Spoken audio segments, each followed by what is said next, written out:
We had several bad boys in my class, but Simon was the worst of them.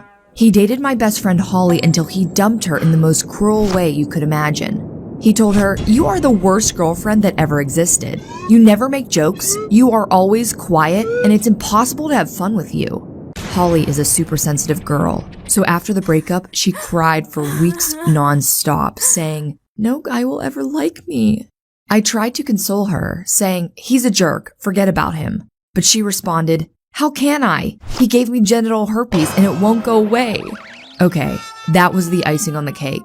I knew I had to revenge Holly and destroy Simon's pathetic life. The only question was, how? I decided I first had to get close to him. And that wasn't too hard because he was constantly hitting on me. Most girls would have loved to date him because of his looks and charm, but I knew he was a selfish jerk. So, to revenge my best friend, I smiled at Simon. He immediately came over and said, "Hey, you look good today." I pretended to be flattered and responded, "Thank you, you look good too." We arranged a date at a restaurant, but instead of eating, Simon aggressively tried to kiss me. I wondered if this was actually working on girls, but then I stopped him saying, "Look, I really like you, but I can't kiss a guy on the first date." He laughed and said, "Okay, how many dates do you need to feel comfortable?" "Maybe 5. He smiled again. He probably already imagined taking my clothes off. But when I got back to school, I flirted with another bad boy. His name was Robin, and he had already been in 2 fights with Simon. They hated each other to death. And while Simon was a good-looking womanizer, Robin was fearless and dangerous. When I talked to him, I laughed about everything he said, flirting as hard as I could. I knew he was attracted to me, and to be honest, I liked him too. He was rough on the outside, but good from the inside. Well, when Simon saw us 2 talking, he came over and said, "Get away from my girl." Robin responded, "Don't annoy me." But Simon physically pushed Robin back and they started fighting each other again. It was crazy. Everyone in our school was watching. And afterwards, I told my friends to spread rumors that Simon and Robin were competing for me. Now their reputations were on the line. Whoever got me first would get the glory. It was almost funny. And the following weekend, I met up with Simon again. This time, I had dressed so sexy that he couldn't take his eyes off me.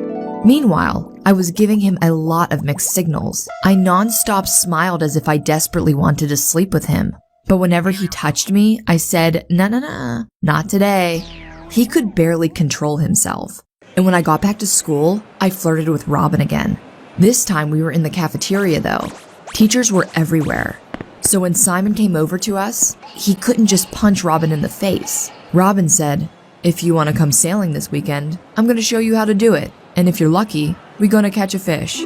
I responded, "Oh my God, I love fish," cheering like a stupid little girl. But when Simon said, "Don't go fishing with that goof, I'll take you shopping and let you buy whatever you want," I responded, "Shopping? Oh my God, I love shopping too." Both of them were ready to kill each other. I almost enjoyed playing with them too much, so I had to remind myself that I was on a mission to destroy Simon. That's when I had an idea. I would simply show everyone in our school that Simon had herpes. Maybe then, girls wouldn't fall for him anymore. But first, I needed proof. So I invited Simon over to my place. He went right for the kiss, but I said, "Wait, my friend told me you have herpes. If you kiss me, will I be infected?" "What? No, I don't have any disease." "Come on, tell me the truth."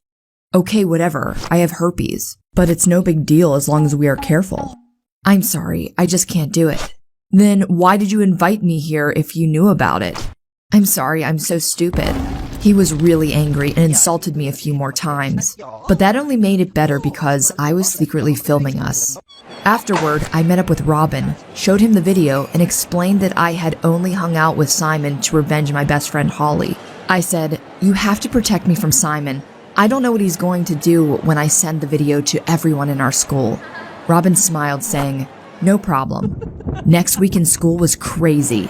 Everyone talked about Simon and his herpes, but apparently he was too embarrassed to come back to school, so I didn't see him again. However, 6 months later, Simon wrote me a message saying, "Leave me alone." I responded, "What do you mean?" And he said, "Someone keeps sending your stupid video to everyone I know. It's ruining my life."